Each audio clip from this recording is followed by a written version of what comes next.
অনেকদিন আগের কথা। রীতা নামে গ্রামে একজন ফুচকাওয়ালি ছিল।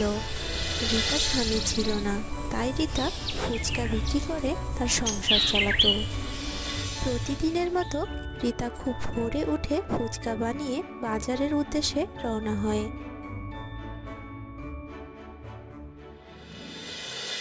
দাঁড়াও দাঁড়াও, তোমার দোকানে কি কি ফুচকা আছে? আমাদের আগে না খাইয়ে কোথায় নিয়ে যাচ্ছ? আমার দোকানে ঝাল, টক, মিষ্টি সব প্রকার ফুচকাই হবে। আপনারা কোন ফুচকাটি খেতে চান? তোমার দোকানের ফুচকাগুলো যেমন সুন্দর, তেমনি তোমার মুখটাও ফুচকার মতোই সুন্দর।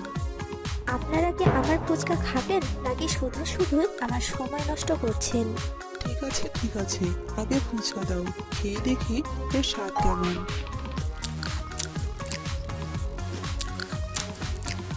খুব সুন্দর স্বাদ তো ফুচকাগুলো, ঠিক তোমার মতো। এরপর রীতা তাদের কাছ থেকে টাকা নিয়ে খুব রেগে মেগে বাজারে যায়। বাজারে গিয়ে দেখে যে তার ফুচকার জন্য অনেক মানুষের ভিড় পড়ে গেছে। আপনারা সবাই একটু অপেক্ষা করুন, আমি সবাইকেই ফুচকা খাওয়াবো, আপনারা লাইন হয়ে দাঁড়ান। এরপর রীতা তার সব কাস্টমারদের খুব যত্নের সাথে ফুচকা খাওয়ায়, আর কাস্টমাররাও খুব আনন্দের সাথে ফুচকা খায়। এভাবে কিছু সময়ের মধ্যে রীতার সব ফুচকা শেষ হয়ে যায়, আর রীতাও তার ঠেলাগাড়ি নিয়ে বাড়ি ফিরে আসে।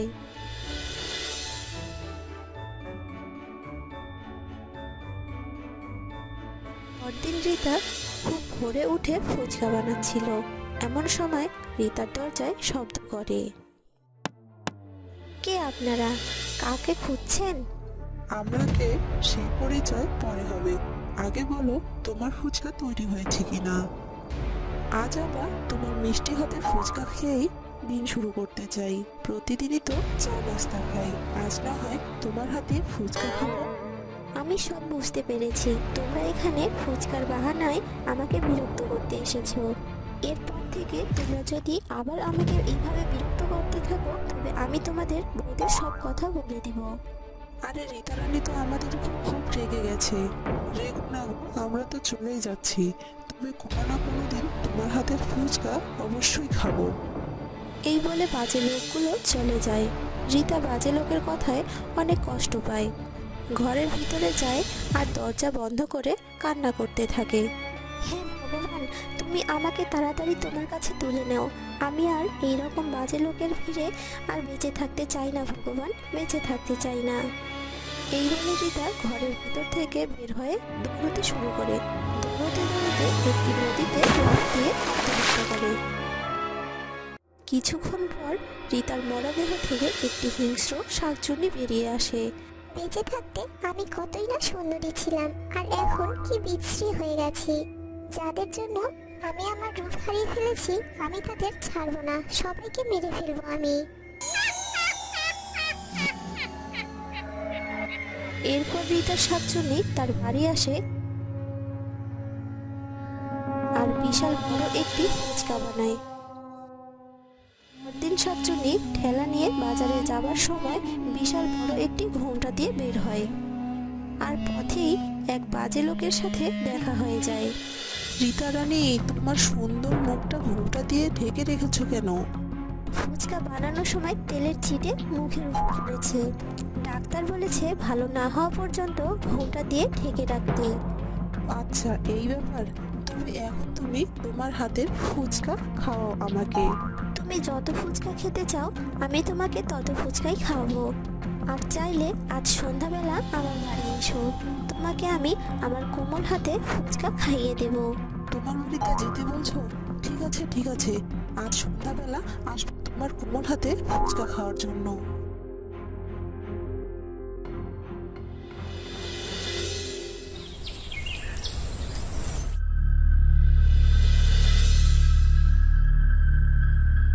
রীতা রানী, আমি এসেছি, তুমি কোথায়? তোমার বাড়ি এত অন্ধকার করে রেখেছো কেন? আমি ঘরের ভিতরেই আছি, ভয়ের কোনো কারণ নেই। তুমি সোজা ঘরের ভিতরে চলে আসো। রবি সোজা ঘরের ভিতরে ঢুকে পড়ে আর বিশাল একটি ঝাল ফুচকার ভিতর আটকা পড়ে। আমার সারা শরীর এত জ্বলছে কেন? রীতা তুমি কোথায়? আমাকে বাঁচাও, আমি মরে যাবো। আর সাথে সাথে আলো জ্বলে রবির সামনে দেখে একটি বিশাল শাকচুন্নি দাঁড়িয়ে আছে। শাকচুন্নি? আর এত বড় ফুচকার ভিতর আমি আটকা পড়লাম কিভাবে? কি হচ্ছে এসব? কেউ তো আমাকে বাঁচাও! শাকচুন্নি, তুমি আমাকে বাঁচাও! এত বড় ফুচকার ভিতর থেকে বের করো আমাকে! আমি তোকে আর বুঝতে দেবো না। আমি সেই শাকচুন্নি যাকে তোরা সবসময় বিরক্ত করতিস। আমি মরে গেছি, শুধু তোদের উপর বদলা নিতে এসেছি আমি। এরপর শাকচুন্নি ওকে সেই ফুচকার ভিতর ডুবিয়ে মারে। পরদিন সকালে শাকচুন্নি আবার ফুচকা বানিয়ে বাজারে যাওয়ার সময় আর একজন বাজে লোকের সাথে দেখা হয়ে যায়। আরে রীতা সুন্দরী, আমায় দেখে এত লজ্জা পাচ্ছ কেন? আমি তো তোমার নিজেরই লোক। একটু ঘোমটাটা মুখের উপর থেকে সরিয়ে দাও। তোমার সুন্দর মুখটা দেখে আমার হৃদয় জুড়ে। আমার মনটা আজ খুব ভালো। আমি আজ ঠিক করেছি যে আজ আমার প্রথম কাস্টমার যে হবে তাকে আমি নিজ হাতে ফুচকা খাইয়ে দেব। মহেশ জানে না যে রীতা নয়, শাকচুন্নি নিজের হাতে খাওয়ানোর কথা বলছে। তা শুনে মহা খুশি হয় মহেশ। আমি তোমার প্রথম কাস্টমার, তাহলে আজ তুমি আমাকে তোমার হাতে ফুচকা খাইয়ে দেবে। হ্যাঁ, তুমি আমার প্রথম কাস্টমার। কষ্ট করে তুমি কি আমার বাড়িতে আসতে পারবে? তাহলে আরামসে বসে নিজ হাতে ফুচকা খাইয়ে দিতেন। এই বলে শাকচুন্নি আগে আগে আর মহেশ পিছে পিছে হেঁটে হেঁটে শাকচুন্নির বাড়ি যায়।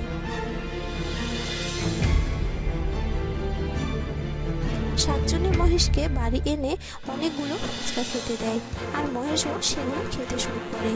খেতে খেতে মহেশের পেট ফুলতে শুরু করে।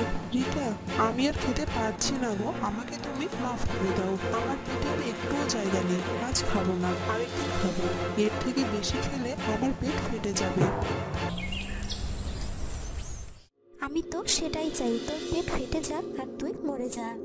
এই বলে শাকচুন্নির মুখের ঘোমটাটা সরিয়ে দেয় আর শাকচুন্নির রূপ চলে আসে। মহেশ শাকচুন্নির রূপ দেখে ভয় পেয়ে পেছাতে পেছাতে একটি কোন ফুসকার ভিতর পড়ে যায়। আমি রীতা, আমি শাকচুন্নি হয়ে এসেছি তোদের মারার জন্য। আমাকে মেরো না, আমার খুব ভুল হয়ে গেছে। আমাকে ক্ষমা করে দাও। আমি ঠান্ডাতে জমে যাচ্ছি।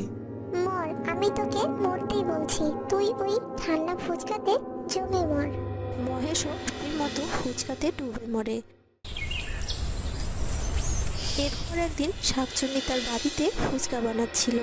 এমন সময় একটি বাচ্চা রীতার বাড়িতে আসে ফুচকার খোঁজ করতে, আর বাচ্চাটির চোখ যায় জানালা দিয়ে ঘরের ভিতরে। সে দেখে যে একটি শাকচুন্নি ফুচকা বানাচ্ছিল। ভয় পেয়ে বাচ্চাটি কাঁপা কাঁপা কণ্ঠে বলে, শাকচুন্নি ফুচকা বানাচ্ছে, এখনই তো সবাইকে বলে দিতে হবে। এই বলে বাচ্চাটি দৌড়বে। এমন সময় শাকচুন্নি বাচ্চাটির সামনে দাঁড়ায়। এই বাবু, তুমি যদি আমার কথা সবাইকে বলে দাও তবে আমি তোমাকে এক্ষুনি মেরে ফেলবো। আর যদি আমার কথা কাউকে না বলো তবে তো তোমাকে রোজ ফ্রিতে ফুচকা খাবো। ভেবে দেখো তুমি কোনটা চাও। বাচ্চাটি ফ্রিতে ফুচকা খাওয়ার কথা শুনে ভরে যায়। ঠিক আছে, আমি তোমার কথা কাউকে বলবো না। তুমি কি সত্যি বলছো আমাকে প্রতিদিন ফ্রিতে ফুচকা খাওয়াবে? হ্যাঁ, সত্যি বলছি, প্রতিদিন ফ্রিতে ফুচকা খাবো। আর শুধু তুমি না, তোমার বন্ধুদেরও খাওয়াবো। শাকচুন্নি খুব আদর করে বাচ্চাদের ফ্রিতে ফুচকা খাওয়ায়, কারো কোনো ক্ষতি না করেই। এভাবে বাচ্চা আর শাকচুন্নির মধ্যে বন্ধুত্ব হয়ে যায়। এভাবে বাচ্চাগুলো ফ্রিতে ফুচকা খাওয়া চলতেই থাকে। কিন্তু একদিন একটি বাচ্চা তার মাকে বলে, আর সেই মায়ের থেকে সব বাচ্চার মাদের এবং গ্রামের লোকেরাও জানতে পেরে যায় তাদের গ্রামে যে ফুচকাওয়ালি আছে সে কোনো মানুষ না, একজন শাকচুন্নি। স্বপ্নাদি, তুমি কি জানো আমাদের সবার বাচ্চারা একটি শাকচুন্নির কাছে যায় আর ফ্রিতে ফুচকা খেয়ে আসে?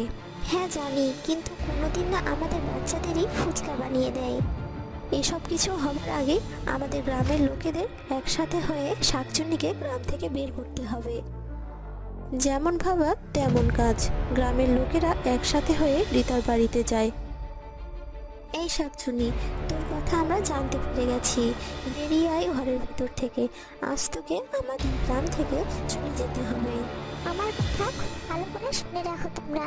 আমি এখানে বদলা নিতে এসেছি, আর আমি বদলা নিয়ে তবেই গ্রাম থেকে চলে যাব। তুমি আমাদের গ্রামের লোকেদের সবাইকে মেরে বদলা নিতে চাও, তাই না?